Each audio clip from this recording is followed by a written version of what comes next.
In today's video, I'm going to teach you how to print double-sided in Microsoft Word.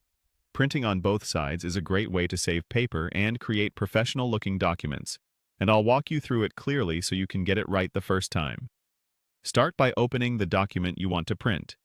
When you're ready, press Ctrl+P on your keyboard to open the print window in Word.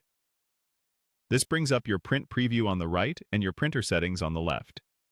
Take a quick look at the preview to make sure everything looks correct, and confirm that the correct printer is selected at the top of the panel. Next, find the setting that typically says Print One-Sided. This is the duplex option, and it's the place where you choose whether your pages print on one side or both. Click that setting to open the list of available options.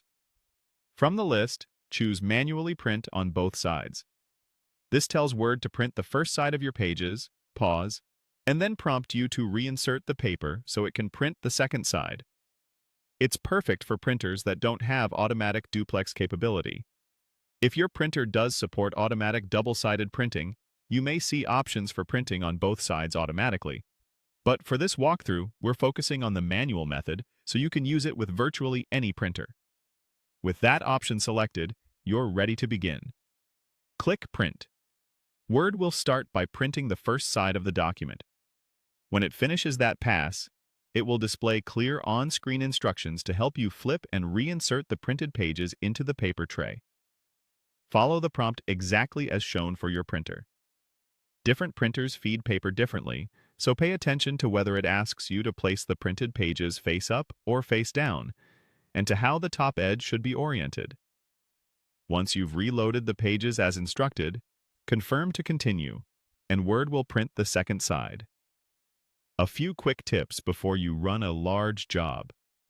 Use the preview to verify page order, margins, and orientation so your fronts and backs align the way you expect. If your document has a lot of pages, consider starting with just 2 or 4 pages to make sure the flipping direction matches your printer's feed path. And if you're printing handouts or flyers, remember that the way the paper is reinserted will determine whether the second side is right side up or flipped like a notepad, so follow the on-screen guidance closely. That's all there is to it. Press Ctrl+P, change Print One. Sided to manually print on both sides, and click Print. Follow the prompt to flip and reload, and you're done.